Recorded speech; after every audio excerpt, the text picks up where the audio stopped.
আজকের বাইরের ওয়েদারটা খুব সুন্দর, বৃষ্টি এবং বাসায়ও ঠান্ডা।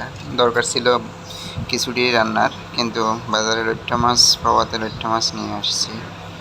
আনার পরে রান্না কাটাকুটা করলাম। কাটাকুটা করার পর এগুলা বাকি পেঁয়াজ, টমেটো, মরিচ, মশলা, রসুন সব কিছু, রসুন তো দিই নাই, মশলা পেঁয়াজ মরিচ টমেটো দিয়ে মিক্স, মশলা সহ তেল সহ দিয়ে মিক্স করে নিলাম। মিক্স করে তারপর আস্তে আস্তে রান্নার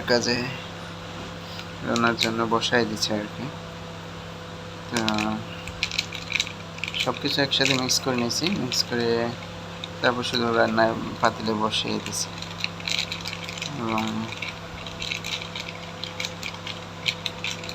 নিজে নিজে ভিডিও করাতে একলা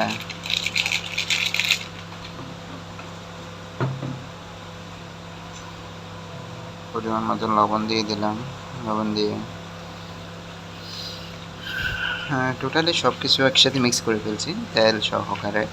তেল, পেঁয়াজ, রসুন, পেঁয়াজ, মরিচ, টমেটো, লবণ এবং সব কিছু মিক্স করে জাস্ট পাতিল গরম করে পাতিলে বসাই দিই আর কি।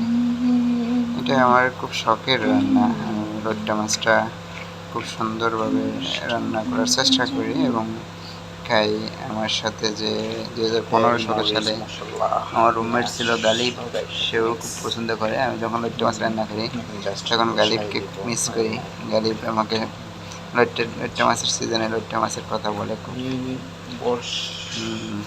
বাইরে ঝুম বৃষ্টি, ভিতরে খুব সুন্দর।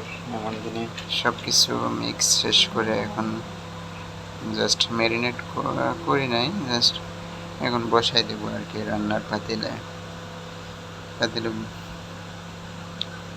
পাতিলটা গরম হলে পাতিলে মাছটা বসাই দেব। আর পাতিলে আর এক্সট্রা তেল কিছু দিব না। এখন মাছটা ডালে দিব, পাতিলটা গরম হওয়াতে মাছগুলো এখন ঢেলে দিব। এখানে কিন্তু কোনো রকম পানি রাখিও না আর পানি লাগেও না। লইট্টা মাছ থেকে এক্সট্রা পানি যেহেতু বের হয়। আমি যখন রংপুরে ছিলাম তখনও রংপুর শহরে পাওয়া যেত মাঝে মাঝে লইট্টা মাছ। তখন ওদিকে তো সাগর নাই, যেহেতু লইট্টা মাছ পাওয়াই যায় না। এদিক থেকে যাইতো খুব অল্প।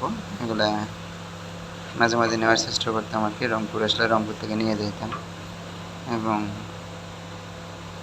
এটা আমার খুব প্রিয় একটা খাবার রান্নার তরকারির মধ্যে আর কি।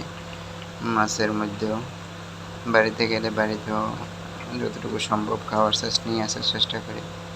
ঘরে এটা রান্না করে দেয়, খাই, স্বাদ হয়। তবে আমার নিজের রান্নাটা নিজের কাছে খুব ভালো লাগে আর কি। আমি আমার মতো করে রান্না করতে পারি, পরিমাণ মতো যা যা দেওয়া লাগে সব দিই এভাবে।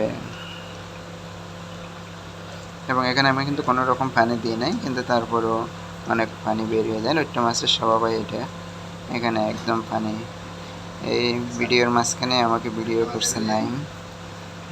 আমি রান্না করতেছিলাম, রান্না করতে করতে যে আমার মাছ প্রায় হয়ে গেছে। পাশাপাশি বাইরে দিনের আলো আছে এখনো এবং ওয়েদারটাও খুব সুন্দর। বাইরে খুব বৃষ্টি পড়তেছে। মাছের পাশাপাশি আবার খাওয়ার জন্য তিত করলা ভাজিও করতেছিলাম। দুইটা মিলে আমরা মেসে খাবো আর কি। আমার রান্না শেষ পর্যায়ে, এখন শেষ করতে হবে রান্না এবং হয়ে গেছে, আমার মাছও হয়ে গেছে এবং সবাই মিলে খাবো। আশা করি ভালোই টেস্ট করবে এবং যারা যারা খাইছে আজ পর্যন্ত সবাই ভালোই প্রশংসা করছে, যেমন আলম ভাই, তাহের ভাই, মোটামুটি যারা খাইছে আর কি। এবং দেখি আজকেরটা কেমন হয় এবং রান্নার শেষে সবাই মিলে খাবো আর কি। রান্না হয়ে গেছে, এখন অফ করে দিব। জাস্ট রান্নার শেষ আমার লইট্টা মাছ।